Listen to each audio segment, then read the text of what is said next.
10वां अध्याय। फिर वो वहां से उठकर यहूदिया के सिवानों में और यरदन के पार आया, और भीड़ उसके पास फिर इकट्ठी हो गई, और वो अपनी रीति के अनुसार उन्हें फिर उपदेश देने लगा। तब फरीसियों ने उसके पास आकर उसकी परीक्षा करने को उससे पूछा, क्या यह उचित है कि पुरुष अपनी पत्नी को त्यागे? उसने उनको उत्तर दिया, मूसा ने तुम्हें क्या आज्ञा दी है? उन्होंने कहा, मूसा ने त्याग पत्र लिखने और त्यागने की आज्ञा दी है। यीशु ने उनसे कहा, तुम्हारे मन की कठोरता के कारण उसने तुम्हारे लिए ये आज्ञा लिखी, पर सृष्टि के आरंभ से परमेश्वर ने नर और नारी करके उनको बनाया है। इस कारण मनुष्य अपने माता पिता से अलग होकर अपनी पत्नी के साथ रहेगा, और वे दोनों एक तन होंगे। इसलिए अब दो नहीं पर एक तन है। इसलिए जिसे परमेश्वर ने जोड़ा है उसे मनुष्य अलग न करे। और घर में चेलों ने इसके विषय में उससे फिर पूछा। उसने उनसे कहा, जो कोई अपनी पत्नी को त्याग कर दूसरी से ब्याह करे तो वो उस पहली के विरोध में व्यभिचार करता है, और यदि पत्नी अपने पति को छोड़कर दूसरे से ब्याह करे तो वो व्यभिचार करती है। फिर लोग बालकों को उसके पास लाने लगे कि वो उन पर हाथ रखे, पर चेलों ने उनको डांटा। यीशु ने ये देख क्रुद्ध होकर उनसे कहा, बालकों को मेरे पास आने दो और उन्हें मना न करो, क्योंकि परमेश्वर का राज्य ऐसों ही का है। मैं तुमसे सच कहता हूं, जो कोई परमेश्वर के राज्य को बालक की नाई ग्रहण न करे वो उसमें कभी प्रवेश करने न पाएगा।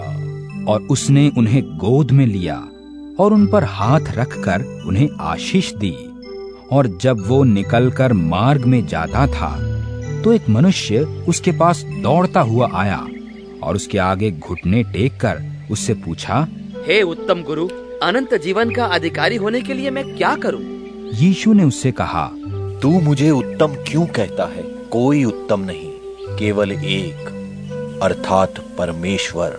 तू आज्ञाओं को तो जानता है, हत्या न करना, व्यभिचार न करना, चोरी न करना, झूठी गवाही न देना, छल न करना, अपने पिता और अपनी माता का आदर करना। उसने उससे कहा, हे गुरु, इन सब को मैं लड़कपन से मानता आया हूँ। यीशु ने उस पर दृष्टि की और उसके हृदय में प्रेम उमड़ आया। तब उससे कहा, तुझ में एक बात की घटी है। जा, जो कुछ तेरा है उसे बेचकर कंगालों को दे, और तुझे स्वर्ग में धन मिलेगा, और आकर मेरे पीछे हो ले। इस बात से उसके चेहरे पर उदासी छा गई और वो शोक करता हुआ चला गया, क्योंकि वो बहुत धनी था। यीशु ने चारों ओर देखकर अपने चेलों से कहा, धनवानों के लिए परमेश्वर के राज्य में प्रवेश करना कैसा कठिन है।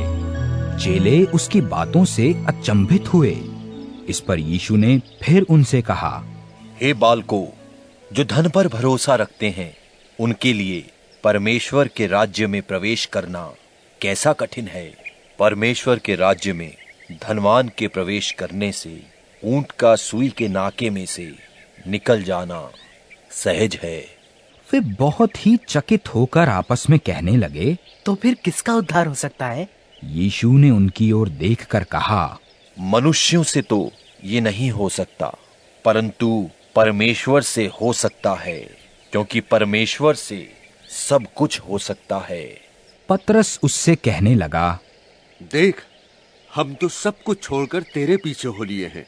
यीशु ने कहा, मैं तुमसे सच कहता हूं, ऐसा कोई नहीं जिसने मेरे और सुसमाचार के लिए घर या भाइयों या बहनों या माता या पिता या लड़के वालों या खेतों को छोड़ दिया हो, और अब इस समय 100 गुना न पाए, घरों और भाइयों और बहनों और माताओं और लड़के वालों और खेतों को पर उपद्रव के साथ और परलोक में अनंत जीवन। पर बहुतेरे जो पहले हैं पिछले होंगे, और जो पिछले हैं वे पहले होंगे। और वे यरूशलेम को जाते हुए मार्ग में थे, और यीशु उनके आगे आगे जा रहा था, और वे अचंभा करने लगे, और जो उसके पीछे पीछे चलते थे डरने लगे। तब वो फिर उन 12 को लेकर उनसे वे बातें कहने लगा जो उस पर आने वाली थी।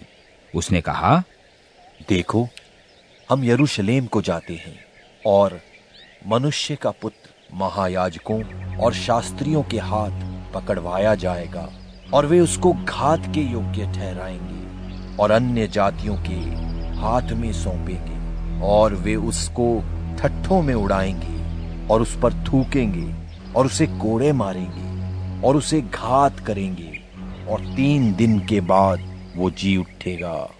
तब जब्दी के पुत्र याकूब और यूहन्ना ने उसके पास आकर कहा, हे गुरु, हम चाहते हैं कि जो कुछ हम तुझसे मांगे वही तू हमारे लिए करे।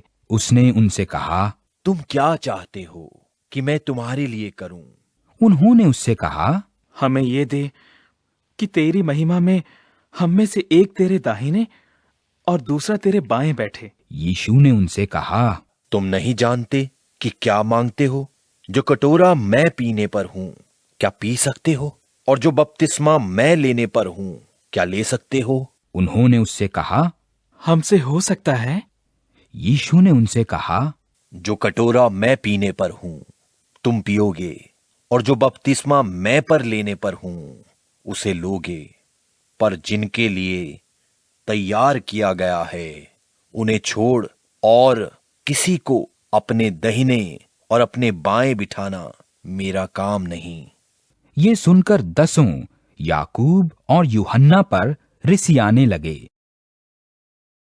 यीशु ने उनको पास बुलाकर उनसे कहा, तुम जानते हो कि जो अन्य जातियों के हाकिम समझे जाते हैं वे उन पर प्रभुता करते हैं, और उनमें जो बड़े हैं उन पर अधिकार जताते हैं।